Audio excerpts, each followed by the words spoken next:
ಒಂದು ರೆಸಲ್ಯೂಷನ್ ಆಗಿದೆ, ಎಲ್ಲಿ ಬಾವುಟಗಳು ಕಟ್ಟಬೇಕು, ಎಲ್ಲಿ ಸೊ ಈ ನಮ್ಮ ಕಡೆಯಿಂದ ಒಂದು ನಾವು ರಿಕ್ವೆಸ್ಟ್ ಮಾಡ್ಕೊಳ್ಳೋದು, ಯಾವುದೇ ಸೆನ್ಸಿಟಿವ್ ಇದೆ, ನಾಳೆ ಏನಾದರೂ ಲಾ ಆ್ಯಂಡ್ ಆರ್ಡರ್ ಇಶ್ಯೂ ಆಗ್ಬೋದು ಅಂತಂದು ಪೊಲೀಸ್ ಇಲಾಖೆಗೆ ಒಂದು ಗಮನಕ್ಕೆ ಬಂದ ನಂತರ ಅವ್ರು ನಮಗೆ ಏನು ನಮ್ಮ ಮನವಿ ಮಾಡಿದ್ರೆ ಆ ಪ್ರಕಾರ ನಾವು ಅವ್ರೇನು ಹೇಳ್ತಾರೆ 8 ವರ್ಷದಿಂದನೂ ಅಲ್ಲಿ ಪ್ಲಾಗ್ ಇದೆ, ಇವತ್ತೇನು ಹಾಕಿಲ್ಲ ನಾವು 8 ವರ್ಷದಿಂದನೂ ಪರ್ಮನೆಂಟಾಗಿ ಎಲ್ಲ ಇದು ಮಾಡ್ತಿದ್ರು. ಅವಾಗಿಲ್ಲದ ಇವಾಗ ಯಾಕೆ ಬೇಕಿಲ್ಲ? ಪರ್ಮನೆಂಟ್ ಆಗಿ ಲಾಸ್ಟ್ ಇಯರ್ನು ಏನೋ ತೆಗೆಸಿದ್ರು ಅನ್ಸುತ್ತೆ, ನೀವಾಗಿ ಕಂಪ್ಲೇಂಟ್ ಕೊಟ್ಟರು. ಬಲವಂತ ಅಂತ ಪ್ರಶ್ನೆ ಇಲ್ಲ, ಅವ್ರು ಕೇಳಿದಕ್ಕೆ ನಾಳೆ ಇವಾಗ ನೀವು ಕಂಪ್ಲೇಂಟ್ ಕೊಟ್ಟು ತೆರವುಗೊಳಿಸಿರೋ ಇಲ್ಲ ಅವರಾಗಿ ಬಂದು ತೆರವುಗೊಳಿಸಿ ಅಲ್ಲ, ಕಂಪ್ಲೇಂಟ್ ಕೊಟ್ಟೆ ತೆರವುಗೊಳಿಸ್ಬೇಕಂತ ಇರಲಿಲ್ಲ, ನಾವು ಹೋಗಿ ಆಲ್ರೆಡಿ ಮಾತಾಡ್ಕೊಂಡು ತೆರವುಗೊಳಿಸ್ಬೇಕಾಯಿತು. ಬಟ್ ನಾಳೆ ಲಾ ಆ್ಯಂಡ್ ಆರ್ಡರ್ ಇಶ್ಯೂ ಆಯಿತು, ನಾಳೆ ಇವ್ರು ಬಂದು ನಾಳೆ ಒಂದು ಇಶ್ಯೂ ಆಗಬಾರ್ದು ಅಂತ ಅವ್ರು ಕೇಳಿದ್ದಕ್ಕೆ ನಮ್ಮ ಕಡೆ ಕಂಪ್ಲೇಂಟ್ ಕೊಡಿಸಿದ್ವಿ ಸರ್. ಈಗ ಇಲ್ಲಿ ಗಾಂಧಿನಗರ ಭಾಗದಲ್ಲಿ ಸರ್ ಒಂದು ನಗರಸಭೆಯಿಂದ ಯಾವುದೇ ಜಾತಿ ಯಾವುದೇ ಧರ್ಮಕ್ಕಾಗಿ ಪರ್ಟಿಕ್ಯುಲರ್ ಬಯಾಸ್ಡ್ ಆಗಿ ನಾವು ಯಾವುದೇ ಧರ್ಮ ತಗೊಂಡಿಲ್ಲ. ಎಲ್ಲ ಧರ್ಮದಿಂದ ಜಾತ್ರೆಗಳು ಆಗಲಿ ಅಥವಾ ಏನೋ ಧಾರ್ಮಿಕ ಕಾರ್ಯಕ್ರಮಗಳಾಗ್ತಾರೆ, ಬಾವುಟ ಬ್ಯಾನರ್ಗಳು ಕಟ್ತಾರೆ. ನಾವು ಮುಂಚೆಯಿಂದ ಹೇಳ್ಕೊಂಡೇ ಬಂದಿದ್ದೀವಿ, ದಯಮಾಡಿ ಅಲ್ಲ ನಾನು ಒಂದು ನಿಮಿಷ ಸರ್ ಇದು ಬಂದಿದ್ದರಿಂದ ನಾವು ಮಾಡ್ಕೊಂಡು ಬಂದಿದ್ದೀವಿ. ಈಗ ಬೇರೆ ಬೇರೆ ಕಡೆನೂ ಬಾವುಟಗಳಿದ್ದಾವೆ ಅಥವಾ ಬೇರೆ ಬೇರೆ ಆಯಾ ಧರ್ಮದ ಬಾವುಟಗಳ ಬ್ಯಾನರ್ಗಳು ಬಂದಿದ್ದಾವೆ. ಪರ್ಟಿಕ್ಯುಲರ್ ನಾವು ಯಾವುದು ಬ್ಯಾನರ್ಗೆ ನಾವು ನಗರಸಭೆಯಿಂದ ಅವ್ರಿಗೆ ರಿಕ್ವೆಸ್ಟ್ ಮಾಡಿದ್ದೀವಿ ತೆಗೆಸ್ಕೋಬೇಕು. ನಾಳೆ ದಿವಸ ಏನೋ ಒಂದು ಅವಘಡಗಳು ಅಥವಾ ಏನೋ ಒಂದು ಸಮಸ್ಯೆಗಳು ಜನಗಳಲ್ಲಿ ತೊಂದರೆ ಆಗೋದು ಬೇಡ ಅನ್ನೋ ಉದ್ದೇಶಕ್ಕೆ ಸಾಹೇಬ್ರನ್ನ ಕರೆದು ಸಾಹೇಬ್ರೆಲ್ಲ ಹೊರಗಡೆ ಇದ್ದಿದ್ದ ಕಾರಣ ನನ್ನನ್ನು ಡಿಪೆಂಡ್ ಮಾಡಿದಲ್ಲಿ ಹೋಗಿ ಅಲ್ಲಿ ಹೋದಾಗ ಒಂದು ಕಂಪ್ಲೇಂಟ್ಸ್ ಕೊಡಿ ಅಂತ ಕೇಳಿದೆ. ಯಾಕೆಂದ್ರೆ ಕಂಪ್ಲೇಂಟ್ಸ್ ವಿತೌಟ್ ಕಂಪ್ಲೇಂಟ್ಸ್ ನಾವು ಅದನ್ನು ತೆರವುಗೊಳಿಸೋದಕ್ಕೆ ಬೇಡ, ಕಂಪ್ಲೇಂಟ್ ಹಾಕ್ಕೊಂಡಿದ್ದೆ. ಸರ್ ಬೇಡ ಹಂಗೆ ತೆರವುಗೊಳಿಸೋಣ ಅಂತಂದ್ರು. ಅಟ್ಲೀಸ್ಟ್ ನಾಳೆ ದಿವಸ ಏನೇನೋ ಸಮಸ್ಯೆ ಆದರೂ ಇರಲಿ ಒಂದು ಉದ್ದೇಶಕ್ಕೆ ಅಂತೇಳಿ ಅಲ್ಲಿ ಯಾರು ತೆರವುಗೊಳಿಸಿದ್ದಾರೆ ಅಂತ ಯಾರು ಕಟ್ಟಿದ್ದಾರೆ ಅಂತ ನಮಗೂ ಅಷ್ಟು ಮಾಹಿತಿ ಇರಲಿಲ್ಲ. ಅಷ್ಟೊಳಗಾಲಿ ಅಲ್ಲೇನೋ ನ್ಯೂಸೆನ್ಸ್ ಕ್ರಿಯೇಟ್ ಆಗುತ್ತೆ ಅನ್ನೋ ಈ ಥರ ಎಲ್ಲ ಬಾವುಟ ಬಿಚ್ಚ ಕೇಳ್ತಾ ಇದ್ದಾರೆ ಅಂತೇಳಿ ಇನ್ಸ್ಟಾಗ್ರಾಮಲ್ಲಿ ಹಾಕಿದ್ರಂತ. ಅದು ಜನಗಳಿಗೆ ಹೋಗ್ತಾ ಹೋಗ್ತಾ ಹೋಗ್ತಾ ಅಂದರೆ ಬೇರೆ ಥರ ಮಾಹಿತಿ ಹೋಗುತ್ತೆ. ಅದನ್ನು ತೆರವುಗೊಳಿಸೋದೇ ಸೂಕ್ತ, ಜನಗಳ ಒಂದು ತಿಪ್ಟೂರು ಜನಗಳ ಒಂದು ಸಮಸ್ಯೆ ಆಗದಂಗೆ ಅಂತೇಳಿ ನಮ್ಮನ್ನು ಕರ್ಕೊಂಡೋದ್ರು. ಅಲ್ಲಿ ಒಂದು ಕಂಪ್ಲೇಂಟ್ ಕೊಡಲೇಬೇಕಾಗುತ್ತೆ ಅಂತ ಸಾಹೇಬ್ರಲ್ಲಿದ್ದ ಕಾರಣ ಅವ್ರ ಪರವಾಗಿ ಅವರ ಹೇಳಿದ್ರ ಮುಖಾಂತರ ನಾನೊಂದು ಕಂಪ್ಲೇಂಟ್ ಕೊಟ್ಟಿದ್ದೆ. ಅದರಲ್ಲಿ ಬೈ ನೇಮು ಬೇರೆ ಯಾರೋ ಅನಾಮಧೇಯ ಅನ್ನೋದು ಅಷ್ಟೇ ಇತ್ತು. ಆಮೇಲೆ ವಿಚಾರ ತಿಳಿಸಿದಾಗ ಅವರೇ ಪೊಲೀಸ್ನವ್ರು ಹೇಳಿದ್ರು ಇವರು ಇಂತಿಂಥವ್ರು ಇರ್ಬೋದು, ಮಧ್ಯಾಹ್ನ ಯಾರೋ ಚರ್ಚೆ ಮಾಡಿದ್ರು ಅನ್ನೋದು ಉದ್ದೇಶದಲ್ಲಿ ಅದರಲ್ಲಿ ಕಂಪ್ಲೇಂಟಲ್ಲಿ ಹೆಸರನ್ನು ಸೇರಿಸಿದ್ದಾರೆ ಒಬ್ಬರು. ಅದು ಅವ್ರು ಯಾರು ವ್ಯಕ್ತಿ ಅನ್ನೋದು ನನಗೂ ಅಷ್ಟು ಗೊತ್ತಿರಲಿಲ್ಲ. ಹಾಗಾಗಿ ಕಂಪ್ಲೇಂಟ್ ಕೊಟ್ಟ ಮೇಲೆ ಅದನ್ನು ಹೋಗಿ ಪೊಲೀಸ್ನವ್ರ ಇಲಾಖೆಯ ಸಹಾಯದಿಂದ ಅದನ್ನು ತೆರವುಗೊಳಿಸಿ ಬಂದ್ವಿ. ಬಂದ ಮೇಲೆ ಇವರು ಯಾಕೆ ನಮ್ಮ ಮೇಲೆ ಕಂಪ್ಲೇಂಟ್ ಕೊಟ್ಟರೆ ಅನ್ನೋದು ಉದ್ದೇಶದಲ್ಲಿ ನಮಗೆ ಎನ್ಕ್ವೈರಿ ಮಾಡ್ತಿರ್ಬೋದು ಅನ್ಸುತ್ತೆ. ಪಾಕಿಸ್ತಾನ್ಗೆ ಜಿಂದಾಬಾದ್ ಅಂತ ಕೂಗ್ತಾ ಇದ್ದಾರೆ.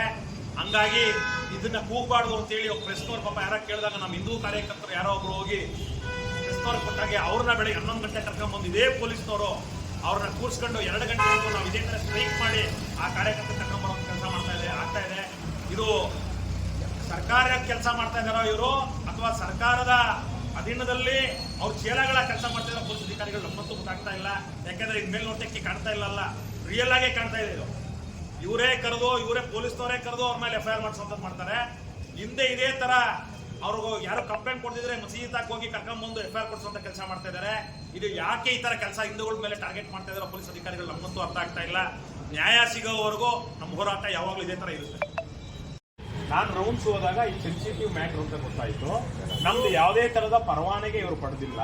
ಹಂಗಾಗಿ ಇದನ್ನ ತೆರವುಗೊಳಿಸಲಿಕ್ಕೆ ಮಾಡ್ಕೊಡಿ. ಇದನ್ನ ಕಮಿಷನರ್ ಮೌಖಿಕವಾಗಿ ನನಗೆ ಹೇಳಿದ್ದಾರೆ, ಅದರ ಮೇಲ್ಗಡೆ ನಾನು ಮಾಡಿದ್ದೀನಿ ಅಂತ ಪಾಪ ಹೇಳಿದಿರ ಅಲ್ವಾ. ಈಗ ಹೇಳ್ತಿದ್ದೀರ ನೀವು, ನಮಗೂ ಇದಕ್ಕೂ ಸಂಬಂಧ ಇಲ್ಲ ಸರ್. ಪೊಲೀಸ್ನವರೇ ಕರೆದು ನಮ್ಗೆ ಹೇಳಿದ್ರು ಇದು ಸೆನ್ಸಿಟಿವ್ ಇಶ್ಯೂ ಆಗಿದೆ, ಅದಕ್ಕೊಂದು ನೀವು ನಮ್ಗೆ ಕಂಪ್ಲೇಂಟ್ ಕೊಡಿ ಅಂದ್ರು. ಅದಕ್ಕೆ ಅವ್ರು ಹೇಳಿದ್ರು ಆಗುತ್ತೆ ಅಂತ ಹೇಳಿದ್ರು. ಅದಕ್ಕೋಸ್ಕರ ನಾವು ಅದನ್ನ ಮಾಡಿ ಕಂಪ್ಲೇಂಟ್ ಕೊಟ್ಟು ಬಂದ್ವಿ ಅಂತ ಹೇಳ್ತಿದ್ದೀರಾ. ನಮ್ಗೆ ಇಷ್ಟೇ ಕ್ಲಾರಿಟಿ ಬೇಕಿದ್ದು. ನಗರಸಭೆ ಮೇಲೆ ಹೇಳಿದ್ರಲ್ಲಿ ಇಲಾಖೆ ಪೊಲೀಸ್ನವ್ರು ಹೇಳಿದ್ರು ನಗರಸಭೆ ಮೇಲೆ ಎಲ್ಲ ಇಲ್ಲೇ ಕೂರನ ಪೊಲೀಸ್ನವ್ರು ಇಲ್ಲಿ ಬರಲಿ. ಅಧಿಕಾರಿಗಳಿಗೆ ಹಿಂದೂ ವಿರೋಧಿ ಅಧಿಕಾರಿಗಳಿಗೆ ಕೈಗೊಂಡ ಅಧಿಕಾರಿಗಳಿಗೆ ಕಾಂಗ್ರೆಸ್ ಚೇಲ ಅಧಿಕಾರಿಗಳಿಗೆ ಕಾಂಗ್ರೆಸ್ ಚೇಲ ಅಧಿಕಾರಿಗಳಿಗೆ ಬೇಕೇ ಬೇಕು ನ್ಯಾಯ ಬೇಕು, ಬೇಕೇ ಬೇಕು ನ್ಯಾಯ ಬೇಕು. ಯಾತಕ್ಕಾಗಿ ಹೋರಾಟ, ನ್ಯಾಯಕ್ಕಾಗಿ ಹೋರಾಟ, ಯಾತಕ್ಕಾಗಿ ಹೋರಾಟ.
ಕಾರ್ಯಕರ್ತರ ಮೇಲೆ ಟಾರ್ಗೆಟ್ ಅನ್ನ ಹಿಡಿದು ಪೊಲೀಸ್ ಅಧಿಕಾರಿಗಳು 2ನೇ ಬಾರಿಗೆ ಈ ಕೃತ್ಯವನ್ನು ಮಾಡಿದ್ದಾರೆ. ನಿನ್ನೆ ಬೆಳಿಗ್ಗೆ 11 ಗಂಟೆಗೆ ಇಂದಿರಾನಗರದ 5 ಜನ ಹಿಂದೂ ಕಾರ್ಯಕರ್ತರನ್ನ ಕರ್ಕೊಂಡ್ಬಂದು ಪೊಲೀಸ್ ಅಧಿಕಾರಿಗಳು ಸ್ಟೇಷನ್ ಅಲ್ಲಿ ಕೂರಿಸ್ಕೊಂಡು ಏನು ಅಂತ ಕೇಳಿದ್ರೆ, ಇಂದಿರಾನಗರದ ಸರ್ಕಲ್, ಶ್ರೀರಾಮ ಸರ್ಕಲ್ ನಲ್ಲಿ ಯಲ್ಲಮ್ಮ ದೇವಿ ವೃತ್ತದ ಪಕ್ಕದಲ್ಲಿ, ದೇವಸ್ಥಾನದ ಪಕ್ಕದಲ್ಲಿ ಒಂದು ಫ್ಲಾಗ್ ಹಾಯಿಸ್ಟ್ ಅನ್ನ ಮಾಡಿದ್ದಾರೆ ಅಂತೇಳಿ ಸುಮಾರು 8 ವರ್ಷಗಳ ಹಿಂದೆ ಆ ಫ್ಲಾಗ್ ಪೋಲ್ನ ಹಾಕಿ ಯಾವಾಗಲೂ ಹಿಂದುತ್ವದ ಸಂಕೇತಗಳಾದ ಕೇಸರಿ ಧ್ವಜಗಳನ್ನ ಅಲ್ಲಿ ಹಾಕುವಂಥ ಕೆಲಸ ನಮ್ಮ ಹಿಂದೂ ಕಾರ್ಯಕರ್ತರು ಮಾಡ್ತಾ ಬರ್ತಾ ಇದ್ದಾರೆ. ಇದೇನು ಹೊಸದಾಗಿ ಮಾಡಿರೋದು, ನಿನ್ನೆ ಹೊಸದಾಗಿ ಸ್ಥಾಪನೆ ಮಾಡಿರುವಂಥದ್ದಲ್ಲ, ಸುಮಾರು 7 ವರ್ಷಗಳಿಂದ ಮಾಡ್ತಾ ಇದ್ದಾರೆ. ವಿಜಯನಗರ ಸಾಮ್ರಾಜ್ಯದ ನಮ್ಮ ಸಂಕೇತದ ಗುರುತಿನ ಒಂದು ಹಿಂದೂ ಕೇಸರಿ ಧ್ವಜವನ್ನ ನಮ್ಮ ಕಾರ್ಯಕರ್ತರು ಅಲ್ಲಿ ಹಾಕಿರೋದು ಸುಮಾರು 1 ವಾರದ ಹಿಂದೆ. ಭಾನುವಾರ ಪೊಲೀಸ್ ಅಧಿಕಾರಿಗಳು ಬಂದು ಯಾರು ಇದನ್ನ ಹಾಕಿರೋದು ಅಂತೇಳಿ ಅಲ್ಲಿ ಕಾರ್ಯಕರ್ತರನ್ನ, ಅಲ್ಲಿ ಹಿಂದೂ ಭಕ್ತರನ್ನ ಕೇಳಿದಾಗ ನಾವೇ ಹಾಕಿದೀವಿ ಸರ್ ಅಂತ ನಮ್ಮ ಕಾರ್ಯಕರ್ತರಲ್ಲಿ ಧಾರ್ಮಿಕ ಬಾವುಟಗಳೇ ಬ್ಯಾನರ್ಗಳು ಇದ್ದಾವೆ. ಯಾವುದೇ ನಗರಸಭೆಯಿಂದ ಅನುಮತಿ ಪಡೆದಿಲ್ಲ. ಅದು ಹಾಗೇನೆ ಅದು ಅನುಮತಿ ಪಡೆದೇ ಅವ್ರು ಕೇಳಿದ್ದಕ್ಕೆ ನಾವು ಅನುಮತಿ ಪಡೆದೇ ಕಟ್ಟಿದ್ರು. ಅದಾದ ನಂತರ ಸ್ವಲ್ಪ ನಾವು ನಮ್ಮ ಸ್ಟಾಫನ್ನು ತಗ್ಗಿಸಬೇಕಾಗಿ, ಅಲ್ಲಿ ಆ ಇಶ್ಯೂ ಸೆನ್ಸಿಟಿವ್ ಆಗ್ಬೋದು ಅಂತಂದರೆ ನಮ್ಮ ಸ್ಟಾಫು ಪೊಲೀಸ್ ಇಲಾಖೆಯಿಂದ ಹೋಗಿ ಅಲ್ಲಿ ಏನು ಯುವಕರು ಅಥವಾ ಸಾರ್ವಜನಿಕರು ಅವ್ರಿಗೆ ಏನು ತಿಳಿಸ್ಬೇಕಾಗಿ ತಿಳಿಸಿದ್ರು. ಬಟ್ ಆ ಟೈಮ್ದಲ್ಲಿ ಏನೂ ಆಗಲಿಲ್ಲ. ಸೊ ನಾನು ಇರಲಿಲ್ಲ, ನಮ್ಮ ಶ್ರೀವತ್ಸ ಅವರು ಹೋಗಿದ್ರು ಅಲ್ಲಿ. ಅದಾದ ನಂತರ ಸಾಯಂಕಾಲನೂ ಮತ್ತೆ ಪೊಲೀಸ್ ಫೋನ್ ಮಾಡಿದ್ರು, ಸ್ವಲ್ಪ ಅದು ತಗ್ಗಿಸ್ಬೇಕಾಗಿದೆ ಸೆನ್ಸಿಟಿವ್ ಅಂತ ನಮ್ಮ ಹೆಲ್ತ್ ಇನ್ಸ್ಪೆಕ್ಟರ್, ನಮ್ಮ ಮೇಸ್ತ್ರಿ ಅವರು ಮತ್ತು ನಮ್ಮ ಪ್ರಮುಖ ಹೋಗಿದ್ರು. ಬಟ್ ಅಲ್ಲಿ ಪರ್ಟಿಕ್ಯುಲರ್ ಯಾರು ಹಾಕಿದ್ದಾರೆ ಅಂತ ನಮ್ಗೆ ಗೊತ್ತಿರಲಿಲ್ಲ. ಸೊ ಅದಕ್ಕೆ ನಾವು ಮನಾಬದಿ ನಾಳೆ ಸೆನ್ಸಿಟಿವ್ ಆಗಬಹುದು ಅಂತ ಪೊಲೀಸ್ ಇಲಾಖೆ ಅವರು